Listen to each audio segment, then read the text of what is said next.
Hello प्यारे दोस्तों, कैसे हो आप सभी। तो आज की इस वीडियो में हम आपका क्लास 10th का हिंदी का सैंपल पेपर सॉल्व करेंगे, जो कि आपके आने वाले बोर्ड एग्जाम के लिए बहुत ज़्यादा इंपॉर्टेंट है। तो चलिए शुरू करते हैं। तो सबसे पहले देखिए, आपको जो टाइम दिया जाएगा क्वेश्चन पेपर को सॉल्व करने के लिए बोर्ड एग्जाम में, तो वो आपको 3 घंटे दिया जाएगा, यानी कि 3 घंटे यानी 3 आवर्स का आपका एग्जाम होगा और 80 मार्क्स का आपका एग्जाम होगा। ठीक है, अब क्वेश्चंस की ओर बढ़ने से पहले यहां पर हमें ये कुछ सामान्य निर्देश यानी कि जनरल इंस्ट्रक्शंस दिए गए हैं, तो इनको आप चाहे तो पढ़ सकते हो। वीडियो को पॉज करके यहां पर आप देख सकते हैं, ये सारे जो है हमें जनरल इंस्ट्रक्शन सामान्य निर्देश दिए गए हैं। टोटल 5 पॉइंट्स में हमें सामान्य निर्देश दिए गए हैं, इनको आप पढ़ लेना वीडियो को पॉज करके। मैं नहीं पढ़ रहा हूं ताकि वीडियो ज्यादा लेंथी ना हो जाए। तो अब हम डायरेक्ट क्वेश्चंस पर चलते हैं। तो यहां पर देखिए, सबसे पहले आपका खंड अ शुरू हो जाता है आपके इस सैंपल पेपर में। जैसा इस सैंपल पेपर का पैटर्न है, ऐसा ही पैटर्न आपका जो एग्जाम होगा उसमें भी हिंदी के क्वेश्चन पेपर में आपको देखने को मिलेगा, सेम ऐसा ही पैटर्न। ठीक है, तो खंड अ जो है इसमें आपका बहुविकल्पी यानी कि एमसीक्यू जो क्वेश्चन है, बहुविकल्पी या वस्तुपरक प्रश्न, तो खंड अ में बहुविकल्पी प्रश्न ही पूछे जाएंगे। तो सबसे पहले प्रश्न 1 क्वेश्चन 1 देखिए, इसमें बोला है निम्नलिखित गद्यांश को ध्यान पूर्वक पढ़कर उस पर आधारित दिए गए प्रश्नों के सर्वाधिक उपयुक्त उत्तर वाले पर विकल्प चुनकर लिखिए। तो यहां पर देखिए, सबसे पहले यहां पर ये हमें पूरा एक जो है गद्यांश दिया गया है। ठीक है, अब इस गद्यांश को सबसे पहले आपको अच्छे से पढ़ना है। मैं आपको एक टिप देता हूं कि जैसे कि जो आपका एग्जाम होगा बोर्ड एग्जाम, तो आप जब एग्जाम देने जाओगे अपने एग्जाम सेंटर पर, तो आपको 15 मिनट्स पहले ही आपको क्वेश्चन पेपर दे दिया जाता है। तो उस 15 मिनट्स को आपको यूटिलाइज करना है। और उसको किस तरह से यूटिलाइज करना है, आपको जो ये गद्यांश है ना, इस गद्यांश वाले क्वेश्चन को आपको इस गद्यांश को बहुत अच्छे से पढ़ लेना है उस 15 मिनट्स में। और जो क्वेश्चंस इस गद्यांश के बेस पे पूछे गए हैं उनके आंसर भी आपको टिक कर लेने हैं, ताकि जब आपका एग्जाम शुरू हो जाए तो उसमें आपका टाइम बच सके। ठीक है, तो यहां पर हमें ये पूरा गद्यांश पढ़ना है। देखिए क्या बोला गया है, हमारे देश में हिंदी फिल्मों के गीत अपने आरंभ से ही आम दर्शक के सुख दुख के साथी रहे हैं। और आगे बोला गया है, वर्तमान समय में हिंदी फिल्मों के गीतों ने आम जन के हृदय में लोक गीतों सी आत्मीय जगह बना ली है। जिस तरह से एक जमाने में लोकगीत जनमानस के सुख दुख, आकांक्षा, उल्लास और उम्मीद को स्वर देते थे, आज फिल्मी गीत उसी भूमिका को निभा रहे हैं। तो यहाँ पर ये पूरा हमें गद्यांश दिया गया है, इसको आप ये जो पूरा गद्यांश है इसे आप पढ़ लेना वीडियो को पॉज करके। नहीं तो वैसे भी आपके पास सैंपल पेपर तो होगा ही, वहां से भी आप अपने सैंपल पेपर में से इसको पढ़ लेना। बाकी का जो पार्ट है वो यहाँ पर दिया गया है, इसको भी आप पढ़ लेना। ठीक है, मैं पूरा नहीं पढ़ रहा हूं ताकि वीडियो ज्यादा लेंथी ना बन जाए। और बाकी का जो है वो यहाँ पर हमें दिया गया है। टोटल यहाँ तक आपका गद्यांश है, तो इसे पूरा आपको अच्छे से पढ़ना है। अब देखिए, गद्यांश पर आधारित ये रहा फर्स्ट क्वेश्चन आपका। इसमें बोला गया है हिंदी फिल्मी गीतों और लोक गीतों में क्या समानता है। तो क्या समानता है, पहला ऑप्शन हमें दिया है, ये जनमानस के रीति रिवाजों और कल्पनाओं को स्वर देते हैं। क्या ये समानता है? जब आप गद्यांश को अच्छे से पढ़ लोगे ध्यान से, तो आपको पता चलेगा कि ये हमारा जो ऑप्शन है ये सही नहीं हो सकता। ये जनमानस के जीवन के अनुभवों और विचारों को स्वर देते हैं, ये भी नहीं हो सकता। ये जनमानस के सुख दुख, उल्लास और उम्मीद को स्वर देते हैं, तो ये हमारा करेक्ट है। ठीक है, जब आप जो गद्यांश है उसको ध्यान से पढ़ोगे ना, तो आपको पता चलेगा कि ये जो ऑप्शन है ये बिल्कुल सुटेबल है इस क्वेश्चन के आधार पर। ठीक है, तो इसीलिए हमारा सी ऑप्शन जो है वो करेक्ट हो जाएगा। मैंने कैसे पता किया, मैंने पहले ही जो गद्यांश है उसे पढ़ रखा है, इसीलिए मुझे इसका आंसर पता है कि ये जो क्वेश्चन है पहला, इसका ये सी वाला ऑप्शन ही करेक्ट होगा। ठीक है, ये जनमानस के सुख दुख, उल्लास और उम्मीद को स्वर देते हैं, तो इसीलिए फर्स्ट जो क्वेश्चन है उसका सी ऑप्शन हमारा बिल्कुल करेक्ट है। अब इसके बाद चलते हैं सेकंड क्वेश्चन पर। तो सेकंड क्वेश्चन में बोला गया है कि हिंदी भाषा की शब्द संपदा को समृद्ध करने का काम फिल्मी गीतों ने किस प्रकार किया। तो किस प्रकार किया, पहला ऑप्शन है कि राजभाषा विभाग के सहयोग से, ये हमारा नहीं है सही।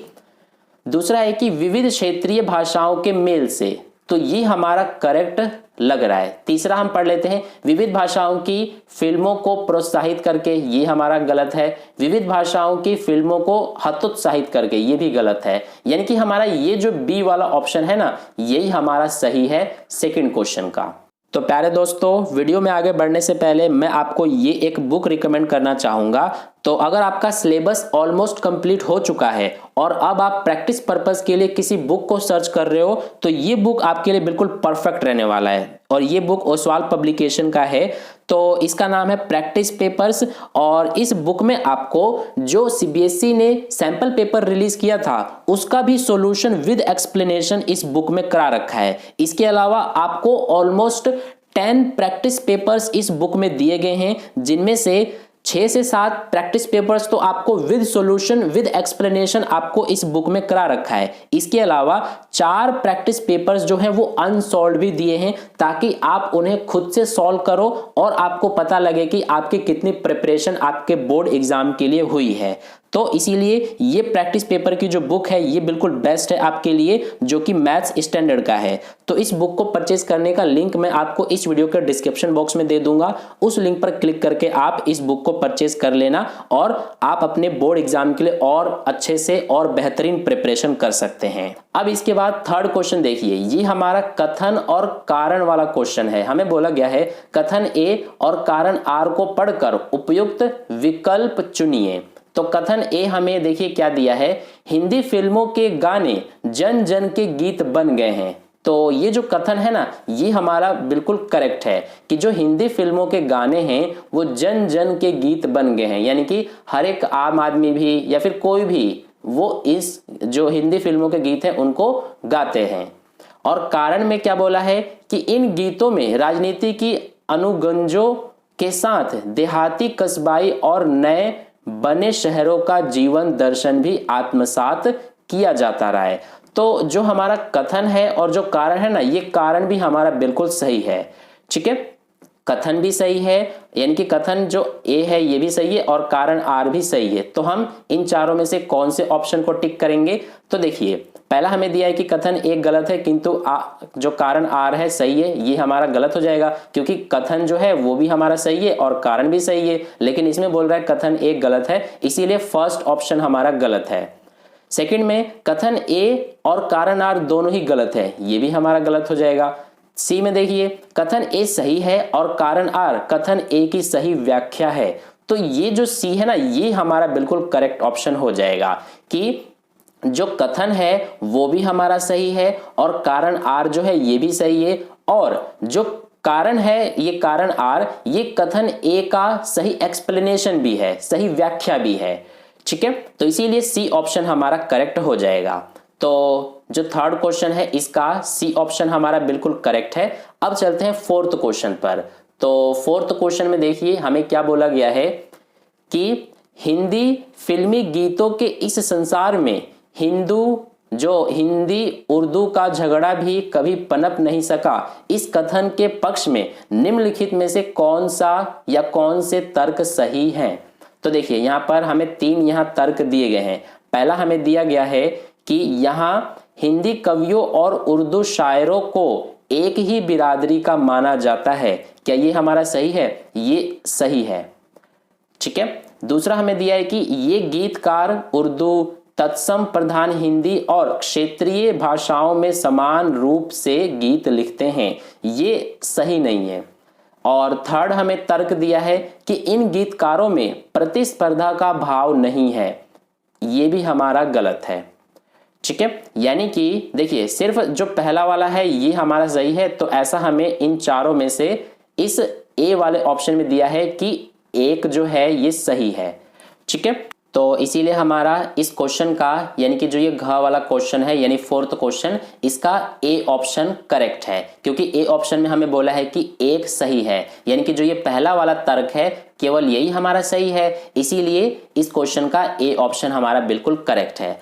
अब चलते हैं इसका जो 5th नंबर का क्वेश्चन है। इसमें देखिए हमसे बोला है उपर्युक्त गद्यांश में हिंदी फिल्मी गीतों की किस विशिष्टता पर सर्वाधिक बल दिया गया है? तो यहाँ पर देखिए फर्स्ट ऑप्शन में हमें दिया है ये गीत कलात्मक श्रेष्ठता को अभिव्यक्त करते हैं, और बी में दिया है ये गीत सांप्रदायिक सद्भाव को अभिव्यक्त करते हैं, और इसमें दिया है हमें कि ये गीत पारस्परिक प्रेम को अभिव्यक्त करते हैं। और इसके बाद अगला जो ऑप्शन है वो हमें यहां पर दिया है कि ये गीत सांस्कृतिक खूबसूरती को अभिव्यक्त करते हैं। तो ये जो हमारा ऑप्शन है ना, ये बिल्कुल करेक्ट है, यानी कि जो गीत हैं वो सांस्कृतिक खूबसूरती को अभिव्यक्त करते हैं, ये हमारा बिल्कुल करेक्ट है। आप एक बार जो गद्यांश है उसको अच्छे से पढ़ लेना, उसके बाद ही इन सारे क्वेश्चंस को करना, तब आपको अच्छे से समझ में आएगा। ठीक है, तो इसीलिए इस क्वेश्चन का हमारा डी ऑप्शन जो है वो बिल्कुल करेक्ट हो जाएगा। अब इसके बाद चलते हैं नेक्स्ट क्वेश्चन नंबर सेकंड पर। तो क्वेश्चन नंबर सेकंड जो है ये हमारा काव्यांश वाला है। इसमें देखिए बोला है निम्नलिखित काव्यांश को ध्यानपूर्वक पढ़कर उस पर आधारित दिए गए प्रश्नों के सर्वाधिक उपयुक्त उत्तर वाले विकल्प चुनकर लिखिए। तो यहाँ पर देखिए ये हमें जो है एक काव्यांश दिया गया है। अब इस काव्यांश को भी आपको सबसे पहले ध्यानपूर्वक अच्छे से केयरफुली आपको सबसे पहले रीड करना है। ठीक है, यहाँ पर हमें बोला है हम धरती के बेटे बड़े कमेरे हैं, भरी थकन में सोते फिर भी उठते बड़े सवेरे हैं। यहाँ पर कमेरे का मतलब है बहुत ही मेहनती। ठीक है, तो देखिए ये पूरा हमें दिया है, इसी तरह से हमें पढ़ना है, और बाकी का जो पार्ट है वो यहाँ पर हमें ये दिया गया है। अब इसके आधार पर ये रहा फर्स्ट क्वेश्चन। आप पूरा काव्यांश को पहले पढ़ लेना अच्छे से, वीडियो को पॉज करके, नहीं तो आपके पास भी सैंपल पेपर होगा तो आप अपने सैंपल पेपर में से काव्यांश को अच्छे से पढ़ लेना। अब इसके आधार पर देखिए फर्स्ट क्वेश्चन हमसे क्या पूछा है, हम धरती के बेटे बड़े कमेरे हैं से आशय है, यानी कि जो ये लाइन है हम धरती के बेटे बड़े कमेरे हैं, इसका मतलब क्या है। तो हम धरती के बहुत परिश्रमी बेटे हैं, यही पहला ही ऑप्शन हमारा करेक्ट है कि जो ये वाली लाइन है ना जो हमें दिया गया है क्वेश्चन में, इसका मतलब यही है कि हम धरती के बहुत परिश्रमी बेटे हैं, बहुत हार्ड वर्कर, बहुत कठिन परिश्रम करने वाले बेटे हैं। तो इसीलिए ए ऑप्शन हमारा जो है इसका करेक्ट हो जाएगा। ठीक है, बी में देखिए इसको ही पढ़ लेते हैं, हम धरती के बहुत आलसी बेटे हैं, ये तो बिल्कुल गलत है। इसी तरह सी और डी भी हमारा इनकरेक्ट है। ठीक है, इसके बाद नेक्स्ट चलते हैं सेकंड क्वेश्चन पर।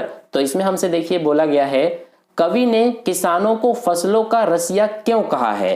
तो पहला ऑप्शन है कि किसान फसलों को उगाते हैं, दूसरा है किसान फसलों को काटते हैं, तीसरा है कि किसान फसलों से प्रेम करते हैं, और चौथा है कि किसान फसलों को बेच देते हैं। तो इसका सबसे जो उपयुक्त, सबसे जो सुटेबल आंसर होगा वो ये सी वाला होगा। आप काव्यांश को एक बार पढ़ लेना, मैं आपको बार बार कह रहा हूं, तभी आपको क्वेश्चंस के आंसर समझ में आएंगे। तो इसीलिए किसान फसलों से प्रेम करते हैं, यही हमारा बिल्कुल करेक्ट ऑप्शन है इसका।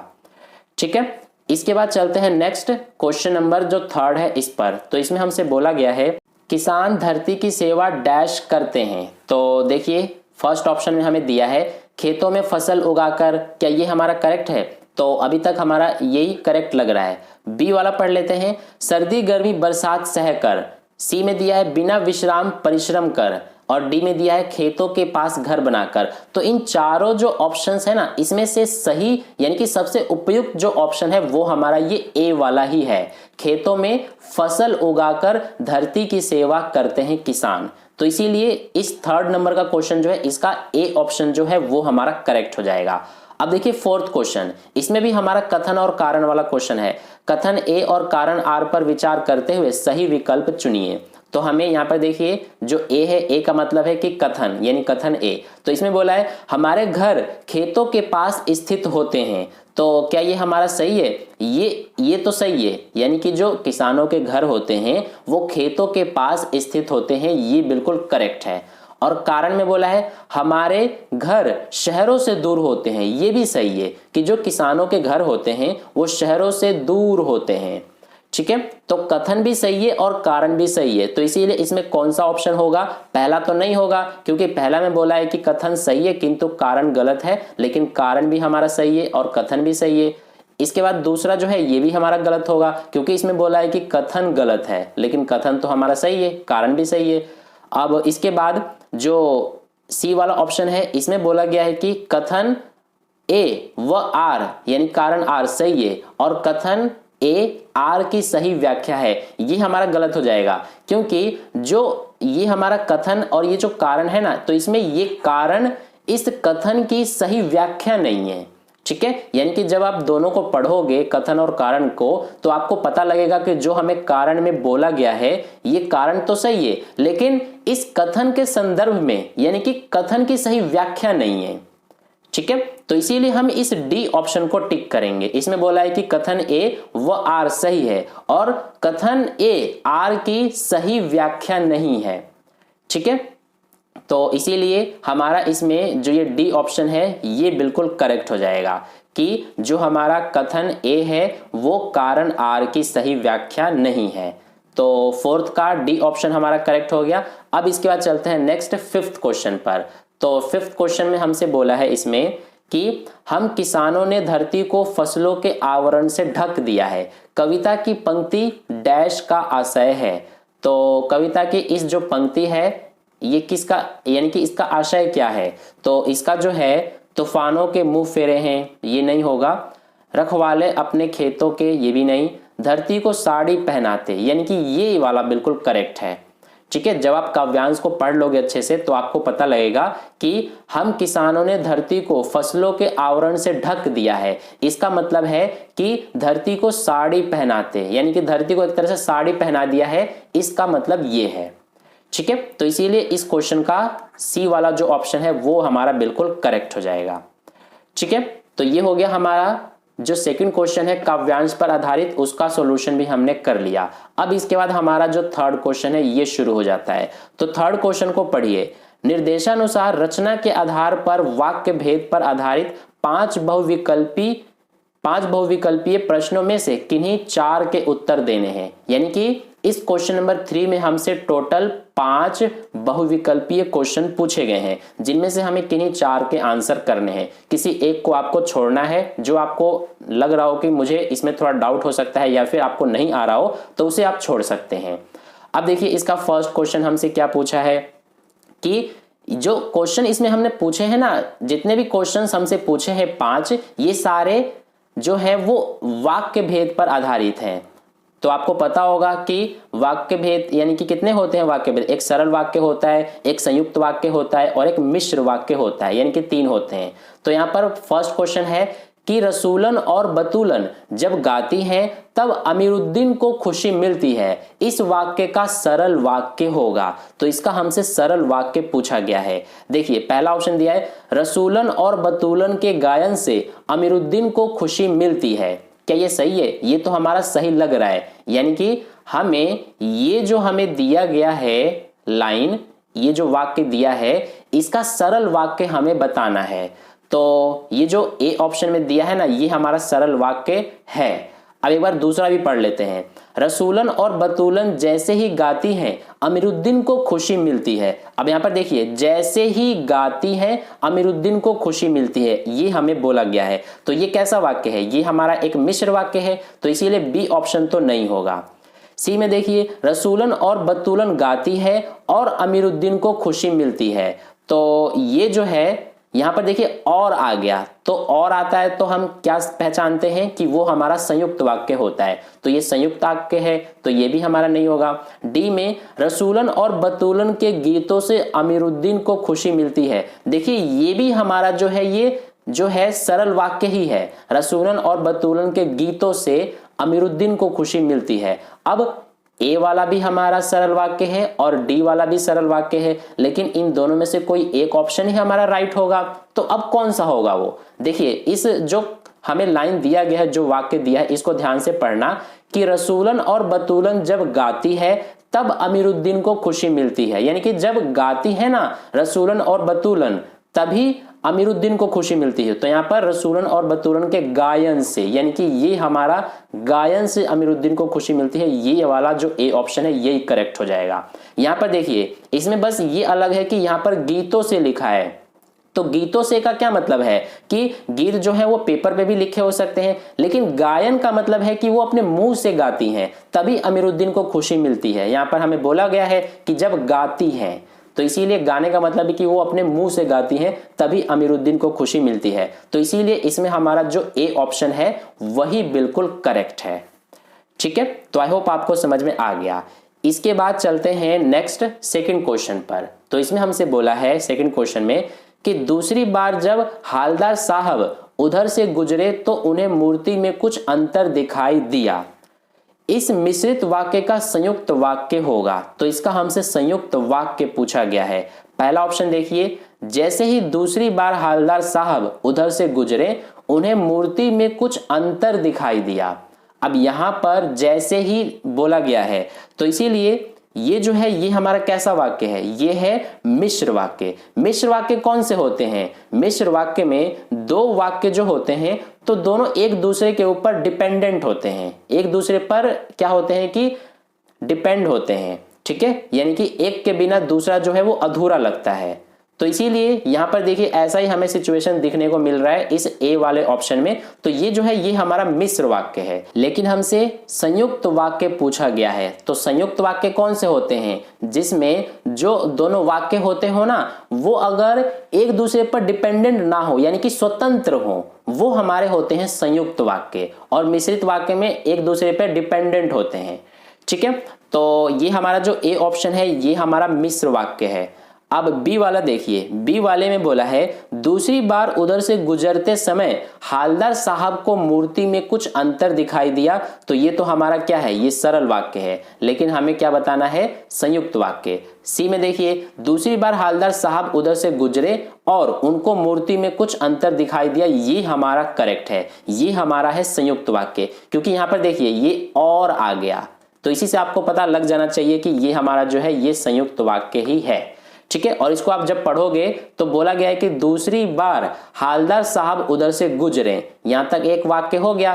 तो ये जो वाक्य है ये आपको कंप्लीट नजर आ रहा होगा, इसमें कुछ भी अधूरापन नहीं दिख रहा होगा। तो इसीलिए ये हमारा एक स्वतंत्र वाक्य हो गया। और दूसरा देखिए, उनको मूर्ति में कुछ अंतर दिखाई दिया, ये भी एक स्वतंत्र वाक्य है, यानी कि एक इंडिपेंडेंट ये भी वाक्य है। तो इसीलिए ये हमारा एक संयुक्त वाक्य का उदाहरण है, ठीक है। तो सी ऑप्शन इसका हमारा करेक्ट हो जाएगा। अब चलते हैं नेक्स्ट थर्ड क्वेश्चन पर। तो थर्ड क्वेश्चन में देखिए हमसे क्या बोला गया है कि निम्नलिखित वाक्यों में से मिश्र वाक्य का उदाहरण है। तो हमसे मिश्र वाक्य का उदाहरण पूछा है, ये रहा फर्स्ट ऑप्शन, अजमेर से पहले पिताजी इंदौर में थे। तो ये तो हमारा एक सरल वाक्य है। दूसरा देखिए, हुड़दंग तो इतना मचाया कि कॉलेज वालों को थर्ड ईयर भी खोलना पड़ा। तो ये हमारा मिश्र वाक्य जो है ये हमारा लग रहा है, यानी कि बी ऑप्शन जो है ये करेक्ट हो जाएगा, ठीक है। हुड़दंग तो इतना मचाया कि कॉलेज वालों को थर्ड ईयर भी खोलना पड़ा, यही हमारा क्या है, मिश्र वाक्य का उदाहरण है, ठीक है। क्योंकि इसमें आप देख सकते हैं कि जो एक वाक्य है वो दूसरे वाक्य के बिना अधूरा है, यानी कि एक वाक्य दूसरे पर डिपेंडेंट है, ठीक है। तो इसीलिए बी ऑप्शन इसका जो है हमारा करेक्ट हो जाएगा। अब चलते हैं नेक्स्ट क्वेश्चन नंबर 4 पर। इसमें बोला है कि निम्नलिखित वाक्यों में संयुक्त वाक्य पहचान कर नीचे दिए गए विकल्पों में से सर्वाधिक उपयुक्त उत्तर वाला विकल्प चुनकर लिखिए। हमें संयुक्त वाक्य पहचानना है, इन चारों में से कौन कौन से में संयुक्त वाक्य है। तो देखिए पहला हमें दिया है असफल होने पर शोक करना व्यर्थ है। ये तो हमारा क्या है, ये एक सरल वाक्य है, लेकिन हमें संयुक्त वाक्य पहचानना है। दूसरा है कि मैं एक दिन अमेरिका जाऊंगी तथा अपना शेष जीवन वहीं बिताऊंगी। तो ये हमारा संयुक्त वाक्य है, क्योंकि इसको ध्यान से पढ़ो, मैं एक दिन अमेरिका जाऊंगी, यहां तक एक वाक्य है, तो ये हमारा कंप्लीट हो गया है। ये पूरा आपको एक स्वतंत्र वाक्य दिख रहा है, ठीक है, यानी कि ये एक कंप्लीट वाक्य है। अपना शेष जीवन वहीं बिताऊंगी, तो ये भी हमारा एक पूरा वाक्य है, कंप्लीट वाक्य है। तो इसीलिए ये एक संयुक्त वाक्य है हमारा। इसके बाद जैसे ही रमेश आया वैसे ही मोहन चल दिया। इसमें देखिए दोनों जो वाक्य हैं वो एक दूसरे के ऊपर डिपेंडेंट हैं, तो ये हमारा जो है ये मिश्र वाक्य है। विद्यार्थी परिश्रमी है, वह अवश्य सफल होगा। तो ये भी हमारा क्या है, ये भी संयुक्त वाक्य है, यानी कि जो सेकंड और फोर्थ है ये दोनों हमारे संयुक्त वाक्य है। तो सेकंड और फोर्थ ये देखिए डी ऑप्शन में दिया है, इसीलिए इस क्वेश्चन का डी ऑप्शन हमारा करेक्ट है, ठीक है। अब चलते हैं नेक्स्ट फिफ्थ क्वेश्चन पर। हालांकि आपको इसमें से कोई 4 के आंसर करने थे, लेकिन मैं आपको 5 ही करा रहा हूं, तो 5वां भी आपको समझ में आना चाहिए अच्छे से। इसमें बोला है कॉलम 1 को कॉलम 2 से सुमेलित कीजिए और सही विकल्प का चयन कीजिए। तो देखिए ये हमारा कॉलम 1 है और ये कॉलम 2 है। तो इसमें फर्स्ट में हमें ये वाक्य दिया है, सुरेश के आ जाने से सब प्रसन्न हो गए। तो ये हमारा क्या है, सुरेश के आ जाने से सब प्रसन्न हो गए, ये सरल वाक्य है, यानी कि फर्स्ट का इस सेकंड से मिलाएंगे। दूसरा है कि मैं युवा थी और शीला अग्रवाल की जोशीली बातों ने रगों में बहते खून को लावे में बदल दिया था। तो ये हमारा क्या है, एक ये संयुक्त वाक्य है, ठीक है। तो इसका थर्ड से मिलाएंगे और ये थर्ड वाला रह गया और ऊपर ये फर्स्ट रह गया, तो इसका इससे मिला देंगे। कुछ लोग इसलिए दान करते हैं कि उनका नाम हो। तो ये हमारा क्या है, मिश्र वाक्य है। तो ये रहा मिश्र वाक्य।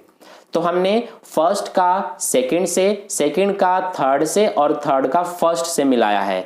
तो फर्स्ट का सेकंड से, सेकंड का थर्ड से और थर्ड का फर्स्ट से बी ऑप्शन में दिया है, तो इसीलिए इसका बी ऑप्शन करेक्ट है, ठीक है।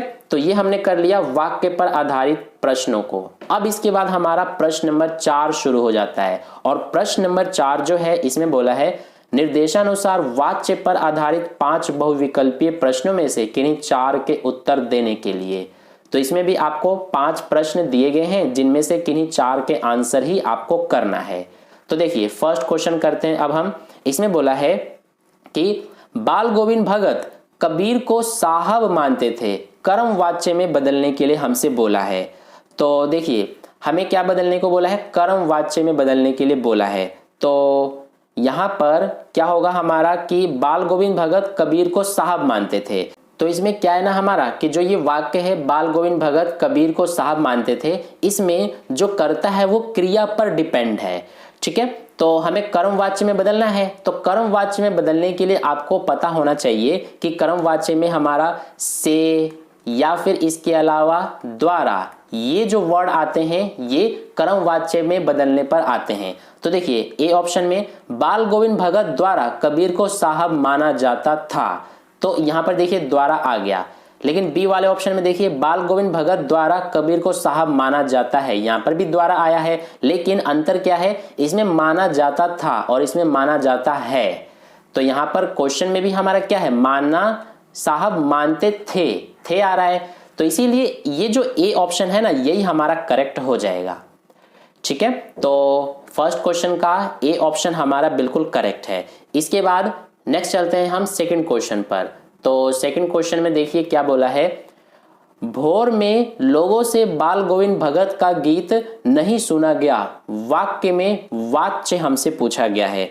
तो इस वाक्य में वाच्य हमारा क्या होगा, तो इसमें हमारा है भाववाच्य, ठीक है। भाववाच्य देखिए ये रहा बी ऑप्शन में हमें दिया हुआ है, यहां पर ये आप देख सकते हैं बी ऑप्शन में भाववाच्य है, क्योंकि यहां पर क्या है देखिए नहीं सुना गया, तो इसीलिए ये हमारा इसमें जो वाच्य है वो भाववाच्य है। तो इसीलिए बी ऑप्शन सेकंड क्वेश्चन का हमारा करेक्ट हो जाएगा। अब इसके बाद नेक्स्ट चलते हैं हम क्वेश्चन नंबर 3 पर। तो क्वेश्चन नंबर 3 जो है इसमें हमसे बोला गया है कि धान के पानी भरे खेतों में बच्चे उछल रहे हैं, उदाहरण है। तो किसका उदाहरण है इन चारों में से, देखिए विचार वाच्य, ये तो कोई वाच्य होता ही नहीं, इसको काट देंगे हम पहले ही। अब इन तीनों में से हमें बताना है कि कौन सा वाच्य हमारा ये जो है वाक्य, ये कौन से वाच्य का उदाहरण है। तो देखिए धान के पानी भरे खेतों में बच्चे उछल रहे हैं, तो इसमें जो है वो हमारा कर्तृवाच्य है, क्योंकि बच्चे जो है वो उछल रहे हैं। तो बच्चे इसमें क्या है हमारे, ये कर्ता है, यानी कि ये हमारा जो है इसमें वो कर्तृवाच्य हो जाएगा। तो इसीलिए बी ऑप्शन इसका करेक्ट है थर्ड क्वेश्चन का। अब देखिए फोर्थ क्वेश्चन, इसमें हमसे बोला गया है कि निम्नलिखित वाक्यों में भाववाच्य का उदाहरण है। तो इनमें से हमें बताना है भाववाच्य किसमें होगा। तो देखिए माताजी मिठाई बना सकती है, ये तो हमारा नहीं होगा। मुझसे बैठा नहीं जाता, ये हमारा है भाववाच्य। भगवान द्वारा हमारी रक्षा की जाती है, ये भी नहीं है। और गर्मियों में छत पर सोया जाता है, ये भी हमारा है भाववाच्य का उदाहरण।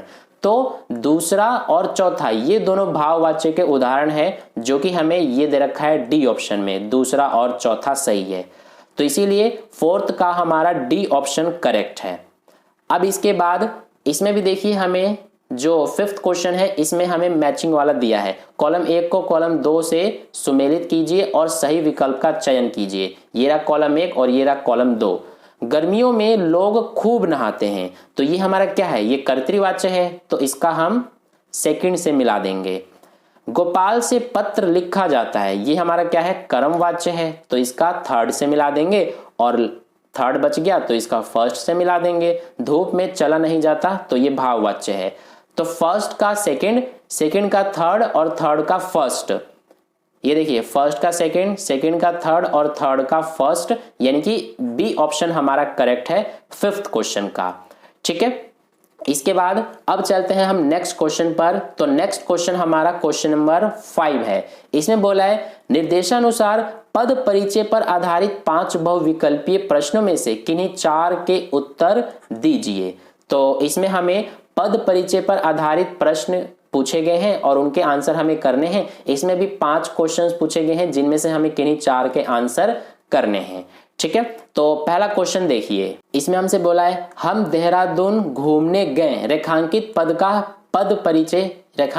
का परिचय हमसे पूछा है। तो देखिए, इसमें हमें जो रेखांकित दिया गया है वो हमें क्या दिया है, हम, ये हमें रेखांकित दिया है। तो इसमें क्या है, हम जो है ये हमारा एक सर्वनाम है, तो सर्वनाम ये रहा बी ऑप्शन में, और सी ऑप्शन में भी हमें सर्वनाम दिया है। यहाँ पे तो संज्ञा है, ये तो पहले कट गया, और यहाँ पर सार्वनामिक विशेषण है, ये भी कट गया। बी और सी में से हमारा आंसर होगा। तो देखिए, ये जो हम है ये हमारा क्या होता है, ये एक वचन होता है कि बहुवचन होता है, तो आप कहोगे कि ये हमारा बहुवचन होता है। तो बहुवचन देखिए, बी और सी में से, सी में तो हमें यहाँ पर एक वचन दिया है, इसमें बहुवचन दिया है, तो इसीलिए बी ऑप्शन ही हमारा बिल्कुल करेक्ट है। इस तरह से आपको पहचानने का तरीका मैंने बताया है। ठीक है, आपको ऑप्शंस को एलिमिनेट करने आना चाहिए, तो बी ऑप्शन इसका करेक्ट है। अब चलते हैं नेक्स्ट सेकंड क्वेश्चन पर। इसमें बोला है कि शशि 10वीं कक्षा में पढ़ती है, रेखांकित पद का परिचय हमें करना है। देखिए, 10वीं जो है ये हमारा रेखांकित है, तो इसका पद परिचय हमसे पूछा है। तो 10वीं हमारा क्या है, ये एक विशेषण है। ठीक है, यहाँ पर शशि 10वीं कक्षा में पढ़ती है, तो 10वीं हमारा क्या है, ये एक विशेषण है। विशेषण देखिए, यहाँ पर दिया है ए ऑप्शन में, सी में भी दिया है, डी में भी, यहाँ पर क्रिया विशेषण दिया है, ये हमारा कट गया। तो अब इसमें कैसे पहचानेंगे हम कि ए, सी और डी इनमें से कौन सा ऑप्शन सही होगा हमारा। तो 10वीं जो है ये हमारा क्या है, ये एक संख्यावाचक है, क्योंकि 10वीं यानी कि 10, तो ये हमारा संख्यावाचक है। तो संख्यावाचक यहाँ पर हमें ए ऑप्शन में दिया हुआ है, और सी में तो गुणवाचक दिया है, ये भी नहीं होगा, और इसमें भी संख्यावाचक दिया हुआ है। इसके बाद यहाँ पर देखिए, जो 10वीं है ये हमारा क्या है, ये एक वचन है, और डी वाले में यहाँ पर बहुवचन दिया है, और ए वाले में एक वचन दिया है। तो इसीलिए इस ख वाला यानी कि सेकंड क्वेश्चन का ये ए ऑप्शन ही हमारा करेक्ट हो जाएगा। ठीक है, यहाँ पर 10वीं, 10 यहाँ पर 10 आ रहा है। कई सारे बच्चे सोचेंगे कि 10 तो हमारा जो होता है वो बहुवचन होता है, लेकिन ये 10वीं कक्षा की बात हो रही है। ठीक है, जैसे कि आपसे पूछा जाएगा आप कौन सी क्लास में हो, तो आप बोलोगे 10th क्लास में, तो 10th जो है वो हमारा क्या है, एक वचन ही है। तो इसीलिए सेकंड क्वेश्चन का ए ऑप्शन हमारा बिल्कुल करेक्ट हो जाएगा। अब इसके बाद थर्ड क्वेश्चन देखिए, इसमें बोला है वह स्कूल से अभी अभी आया है, रेखांकित पद का परिचय हमें करना है। तो वह स्कूल से अभी अभी आया है, इसमें ये जो स्कूल से है ये रेखांकित है, तो इसका पद परिचय ये हमारा जो है संज्ञा है। इसके अलावा जातिवाचक है स्कूल, क्योंकि स्कूल का कोई नाम तो नहीं दिया है, इसीलिए स्कूल जो है ये क्या है, जातिवाचक संज्ञा है, और ये एक वचन भी है और पुल्लिंग भी है। ठीक है, और अपादान कारक है, अपादान कारक में से आता है, और इसमें भी देखिए यहाँ पर से आया है, तो इसीलिए डी ऑप्शन इसका करेक्ट हो जाएगा। ठीक है, तो थर्ड का डी ऑप्शन हमारा करेक्ट हो गया। अब चलते हैं नेक्स्ट फोर्थ क्वेश्चन पर। इसमें बोला है वह मेरी बात पर बहुत हंसा, तो यहाँ पर जो बहुत है ये रेखांकित है, इसका पद परिचय हमें करना है। तो देखिए, इसमें जो है वो हमें ये ए ऑप्शन ही बिल्कुल करेक्ट लग रहा है, क्योंकि इसमें देखिए यहाँ पर हमारा क्रिया विशेषण है। ये क्रिया विशेषण देखिए, परिणामवाचक यहाँ पर क्रिया विशेषण आया है, और तो इसमें यही हमारा यानी कि ए ऑप्शन जो है यही हमारा बिल्कुल करेक्ट हो जाएगा। ठीक है, क्रिया विशेषण है हमारा ये, क्योंकि क्रिया विशेषण क्या होता है, क्रिया से संबंधित जो विशेषण होता है वही हमारा क्रिया विशेषण कहलाता है। तो इसीलिए ये ए ऑप्शन हमारा करेक्ट हो जाएगा, क्योंकि इसी में यहां पर देखिए आया है क्रिया विशेषण, ठीक है, और बोला भी गया है हंसना क्रिया का विशेषण है। तो इसीलिए ए ऑप्शन जो है यही हमारा इस क्वेश्चन का जो है करेक्ट आंसर हो जाएगा। अब इसके बाद चलते हैं इसके 5th क्वेश्चन पर। इसमें हमसे बोला है कि योग्य पिता की संतान भी योग्य होती है। रेखांकित पद का परिचय हमसे बोला है करने के लिए। तो देखिए ये जो संतान है ये रेखांकित है, तो इसमें ये जो है ये संज्ञा है, इसके अलावा जातिवाचक है, और ये संतान क्या है, स्त्रीलिंग है कि पुल्लिंग है। तो यहां पर बोला है योग्य पिता की संतान भी योग्य होती है बोला है, तो ये स्त्रीलिंग है, यहां पर देखिए स्त्रीलिंग और ये एक वचन भी है, यानी कि ए ऑप्शन ही इसका करेक्ट है। ठीक है, तो ये हमने कर लिया क्वेश्चन नंबर जो 5th है इसका सॉल्यूशन भी कंप्लीट। अब इसके बाद हमारा नेक्स्ट है क्वेश्चन नंबर 6th। तो क्वेश्चन नंबर 6th देखिए, इसमें बोला है निर्देशानुसार अलंकार पर आधारित 5 बहुविकल्पीय प्रश्नों में से किन्हीं 4 के उत्तर दीजिए। तो अब अलंकार पर आधारित क्वेश्चंस हमसे पूछे जाएंगे 5, जिनमें से आपको किन्हीं 4 के आंसर करने हैं। तो ये रहा फर्स्ट क्वेश्चन। इसमें बोला है सुनत जोग लागत है ऐसो ज्यो करुई ककरी में अलंकार है। अलंकार हमसे पूछा है इसमें। तो देखिए यहां पर एक वर्ड आ गया है ज्यो, तो आपको पता होगा, वैसे भी अगर नहीं पता तो आपको पता होना चाहिए कि जैसे ज्यो त्यों जनु मनु जानो मानो ये जो वर्ड होते हैं ना वो कौन से अलंकार के होते हैं, उत्प्रेक्षा के। तो इसीलिए इसमें हमारा कौन सा अलंकार हो जाएगा, उत्प्रेक्षा अलंकार, यानी कि ए ऑप्शन जो है इसका बिल्कुल करेक्ट है। ठीक है, अब इसके बाद देखिए नेक्स्ट हमारा है सेकंड क्वेश्चन। इसमें बोला है कहीं सांस लेते हो घर घर भर देते हो, पंक्ति में निहित अलंकार है। तो इसमें हमसे अलंकार पूछा है कहीं सांस लेते हो घर घर भर देते हो। तो इसमें जो है वो हमारा मानवीकरण अलंकार हो जाएगा। मानवीकरण अलंकार में क्या होता है कि जो ये हमारा पंक्ति है, इस पंक्ति में कवि ने फागुन मास को एक सजीव प्राणी मानते हुए कल्पना किया है कि उसके सांस लेने से घर सुगंध से भर जाता है। ठीक है, तो इसमें क्या है कि हमारा मानवीकरण अलंकार हो जाएगा। तो इसीलिए हमारा सेकंड क्वेश्चन का ये वाला यानी कि डी ऑप्शन बिल्कुल करेक्ट है। इसके बाद देखिए थर्ड क्वेश्चन, उस काल मारे क्रोध के तन कांपने उसका लगा, मानो हवा के जोर से सोता हुआ सागर जगा में अलंकार हमसे पूछा है। तो अभी मैंने आपको बताया था कि जहां पर जानो मानो जनु मनु ज्यों त्यों आ जाए तो वो हमारा उत्प्रेक्षा अलंकार होता है। तो यहां पर देखिए मानो आ गया, तो इसीलिए इसमें हमारा जो है उत्प्रेक्षा अलंकार हो जाएगा, यानी ए ऑप्शन करेक्ट है। ठीक है, उस काल मारे क्रोध के तन कांपने उसका लगा, मानो हवा के जोर से सोता हुआ सागर जगा। तो इसमें उत्प्रेक्षा अलंकार ही है। ठीक है, अब इसके बाद देखिए इसका फोर्थ क्वेश्चन। इसमें बोला है कि निम्नलिखित में उत्प्रेक्षा अलंकार है। तो इसमें यहां पर देखिए डी वाले में यहां जनु आ गया। तो अभी मैंने आपको बताया था जनु से आपको क्या पहचानना है कि वो हमारा उसमें कौन सा अलंकार होगा, उत्प्रेक्षा अलंकार होगा। तो यहां पर जनु आ गया, यानी इसी में हमारा उत्प्रेक्षा अलंकार है। तो डी ऑप्शन इसका करेक्ट हो जाएगा। इसके बाद अगला है फिफ्थ क्वेश्चन, सुबरन को खोजत फिरत कवि व्यभिचारी चोर में अलंकार है। तो यहां पर देखिए इसको ध्यान से समझना, ये जो सुबरन वर्ड है, इस सुबरन वर्ड का एक से ज्यादा मतलब है इस पंक्ति में, क्योंकि ये सुबरन वर्ड कवि के लिए भी यूज हुआ है, व्यभिचारी के लिए भी और चोर के लिए भी। तो कवि के लिए सुबरन का मतलब क्या होता है, कवि के लिए सुबरन का मतलब होता है अच्छे शब्द, और व्यभिचारी के लिए सुबरन का मतलब है यहाँ पर अच्छा चेहरा, अच्छी शक्ल, और चोर के लिए सुबरन का मतलब है कि सोना चांदी वगैरह, ताकि उसे वो चोरी कर सके। तो ये जो एक वर्ड है इसका मतलब इस पंक्ति में एक से ज्यादा है। तो जिस भी पंक्ति में एक से ज्यादा जो एक शब्द हो उसके एक से ज्यादा अर्थ हो तो वो हमारा कौन सा अलंकार होता है, उसमें श्लेष अलंकार। तो इसका डी ऑप्शन जो है वो करेक्ट हो जाएगा। ठीक है, अब इसके बाद नेक्स्ट हमारा स्टार्ट हो जाता है क्वेश्चन नंबर 7। इसमें बोला है कि निम्नलिखित पठित गद्यांश पर आधारित बहुविकल्पीय प्रश्नों के सर्वाधिक उपयुक्त विकल्प चुनकर लिखिए। अब हमारे पठित गद्यांश दिए गए हैं, यानी कि अब आपके बुक के क्वेश्चंस पूछे जाएंगे। तो तो देखिए यहाँ पर ये हमें गद्यांश दिया है, इसको सबसे पहले आपको ध्यान से पढ़ना है, ठीक है, केयरफुली आपको इसको रीड करना है। देखिए, जीप कस्बा छोड़कर आगे बढ़ गई, तब भी हालदार साहब उस मूर्ति के बारे में ही सोचते रहे। तो ये जो गद्यांश दिया है ना, ये आपका जो चैप्टर है नेताजी का चश्मा, उस चैप्टर से ही ये गद्यांश दिया गया है पूरा, तो इसे आप पढ़ लेना। अब इसके आधार पर देखिए, पहला जो क्वेश्चन पूछा है कि जीप कस्बा छोड़कर आगे बढ़ गई अर्थात, यानी कि इसका मतलब क्या है, ये हमसे पूछा है। तो जीप कस्बे से आगे की ओर बढ़ गई, दूसरा है कि जीप कस्बे में रुक कर आगे बढ़ गई, तीसरा है जीप कस्बे में रुक गई और जीप कस्बे में नहीं गई।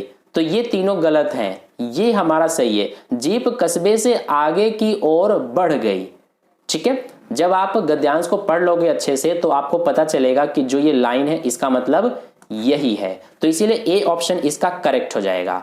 इसके बाद देखिए सेकंड क्वेश्चन, हालदार साहब किसके विषय में सोचते रहे, किसके विषय में, मूर्ति के बारे में सोचते रहे, तो बी ऑप्शन इसका करेक्ट है। अब इसके बाद देखिए थर्ड क्वेश्चन, वरना तो देशभक्ति भी आजकल मजाक की चीज होती जा रही है से आशय है, तो इसका क्या मतलब है, इसका क्या अर्थ है, तो इसका अर्थ है कि आजकल देशभक्त होना हास्यास्पद हो गया, यानी कि मजाक की तरह हो गया एक तरह से। इसके बाद सी जो ये थर्ड क्वेश्चन है इसका बी ऑप्शन करेक्ट है। और ये जो अगला फोर्थ क्वेश्चन है इसमें बोला है कि दूसरी बार जब हालदार साहब उधर से गुजरे तो उन्हें मूर्ति में क्या अंतर दिखाई दिया। तो आपने चैप्टर पढ़ा होगा तो आपको पता चलेगा कि उनको क्या अंतर दिखाई दिया था कि मूर्ति पर एक नया चश्मा था, यानी कि सी ऑप्शन इसका करेक्ट है। इसके बाद अगला क्वेश्चन है फिफ्थ, नेताजी का चश्मा पाठ, आगे यहां पर जो ऑप्शन है वो हमें ये दिए गए हैं। तो देशभक्ति के भाव पर व्यंग्य करता है, यहां पर देशभक्ति की प्रासंगिकता पर सवाल उठाता है, देशभक्ति के महत्व को स्थापित करता है, देशभक्ति के प्रति उम्मीद जगाता है, ये हमारा सही है। यानी कि जो पाठ है वो देशभक्ति के प्रति उम्मीद जगाता है, ठीक है। क्योंकि आपने चैप्टर पढ़ा होगा तो आपको पता भी होगा कि जो बच्चे थे उन्होंने जो मूर्ति है उसके ऊपर सरकंडे का चश्मा भी लगा दिया था, तो यानी कि डी ऑप्शन इसका जो है वो करेक्ट हो जाएगा। अब चलते हैं इसका क्वेश्चन नंबर 8 पर। इसमें बोला है कि क्षितिज के गद्य जो पाठ है, गद्य पाठों के आधार पर निम्नलिखित दो बहुविकल्पीय प्रश्नों के सर्वाधिक उपयुक्त विकल्प चुनकर लिखिए। ये रहा फर्स्ट क्वेश्चन, बाल गोविंद भगत के जीवन से हमें क्या प्रेरणा मिलती है। तो हमें यह प्रेरणा मिलती है कि आडंबर से दूर रहकर ईश्वर भक्ति करने की, यानी कि आडंबर से दूर रहकर ईश्वर भक्ति करने की प्रेरणा मिलती है, ए ऑप्शन ही इसका करेक्ट है। सेकंड क्वेश्चन है कि अमीरुद्दीन को रसूलन बाई और बतूलन बाई के घरवाला रास्ता क्यों पसंद था। तो क्यों पसंद था, संगीत के प्रति असीम रुचि के कारण जो अमीरुद्दीन को रसूलन बाई और बतूलन बाई है उनके घर वाला रास्ता पसंद था, ठीक है, यानी ए ऑप्शन इसका भी करेक्ट है। इसके बाद अगला क्वेश्चन हमारा क्वेश्चन नंबर 9 है। इसमें बोला है कि निम्नलिखित पठित पद्यांश पर आधारित बहुविकल्पीय प्रश्नों के सर्वाधिक उपयुक्त विकल्प चुनकर लिखिए। ये हमें यहाँ पर पद्यांश दिया गया है, इस पद्यांश को आपको अच्छे से पढ़ना है। इसके आधार पर फर्स्ट क्वेश्चन देखिए क्या पूछा है कि परशुराम बार बार अपना कुठार किसे और क्यों दिखा रहे हैं। तो अगर आपने पढ़ा होगा तो आपको पता होगा कि लक्ष्मण को भयभीत करने के लिए दिखा रहे हैं, यानी बी ऑप्शन इसका करेक्ट है। अगला क्वेश्चन है कि निम्नलिखित पंक्तियों में से किस पंक्ति से लक्ष्मण की शक्तिशाली होने का पता चलता है। तो इनमें से किस पंक्तियों से पता चलता है कि लक्ष्मण जो जी थे वो शक्तिशाली थे। तो हमें पता चलता है इस डी वाले पंक्ति से, यानी इहा कुभम बढ़तिया को नाही जे तर्जनी देखी मरी जाही, डी वाला ऑप्शन हमारा इसका करेक्ट हो जाएगा। अब नेक्स्ट है हमारा थर्ड क्वेश्चन। इसमें बोला है कि रघुकुल में किन किन के प्रति अपनी वीरता का प्रदर्शन नहीं किया जाता है। तो देवता, ब्राह्मण, ईश्वर, भक्त और गाय पर इनके प्रति वीरता का प्रदर्शन नहीं किया जाता है, यानी ए ऑप्शन करेक्ट है। फोर्थ में बिहसी लखन बोले मृदु बानी अहो मुनिसु महाभट मानी, यह कथन डैश का उदाहरण है। तो यह कथन जो है ये व्यंग का उदाहरण है, यानी ए ऑप्शन इसका करेक्ट है। इसके बाद फिफ्थ क्वेश्चन, उपर्युक्त पद्यांश में लक्ष्मण के चरित्र की कौन सी विशेषता उजागर होती है। तो वीरता की, विशेषता जो है वो उजागर होती है, शिष्टता की नहीं होती। क्योंकि लक्ष्मण जी जो थे वो परशुराम के सामने जब बात कर रहे थे तो किसी भी तरह से शिष्टता का परिचय नहीं लग रहा था, किसी भी तरह से वो शिष्टता का परिचय नहीं दे रहे थे, विनम्रता का भी नहीं, धैर्य का भी नहीं, वीरता का विशेषता उजागर हो रहा था लक्ष्मण जी के अंदर से। इसके बाद क्वेश्चन नंबर 10, पाठ्य पुस्तक में निर्धारित कविताओं के आधार पर निम्नलिखित 2 प्रश्नों के सर्वाधिक उपयुक्त विकल्प चुनकर लिखिए। तो क्वेश्चन हमारे ये रहे फर्स्ट, दंतुरित मुस्कान कविता में कवि को शिशु का धूल धूसरित शरीर प्रतीत होता है, तो खिले हुए सुंदर कमल के समान।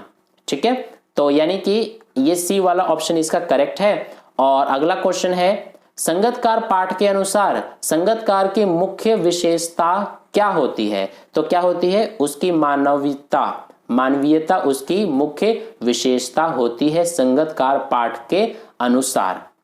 ठीक है, संगतकार की मुख्य विशेषता क्या होती है? उसकी मानवीयता होती है। तो इसका ए ऑप्शन करेक्ट है। अब इसके बाद क्वेश्चन नंबर 11 से आपका खंड ब जो कि वर्णनात्मक, इसमें सारे क्वेश्चंस पूछे गए हैं, तो ये आपका स्टार्ट हो जाता है। तो क्वेश्चन नंबर 11 से मैं आपको नेक्स्ट वीडियो में कराऊंगा। अभी के लिए इतना ही। अगर आपको वीडियो अच्छा लगा तो वीडियो को एक लाइक जरूर कर देना और अपने दोस्तों के साथ भी जरूर शेयर कर देना ताकि उन्हें भी बेनिफिट मिले। और अगर आपने अभी तक चैनल को सब्सक्राइब नहीं किया तो सब्सक्राइब करके बेल आइकन को प्रेस जरूर कर लेना ताकि अगली वीडियो अपलोड करते ही सबसे पहले आप तक पहुंच जाए। और वीडियो को अगर आप 1-2 दिन बाद देख रहे हो तो वीडियो मैंने बना भी दिया होगा, आपको उसका लिंक वीडियो के डिस्क्रिप्शन बॉक्स में मिल जाएगा। यानी कि खंड ब वाला जो वीडियो है उसका लिंक की मैं बात कर रहा हूं, तो आपको डिस्क्रिप्शन में मिल जाएगा, वहां पर क्लिक करके आप देख लेना। तो मिलते हैं अगले वीडियो में।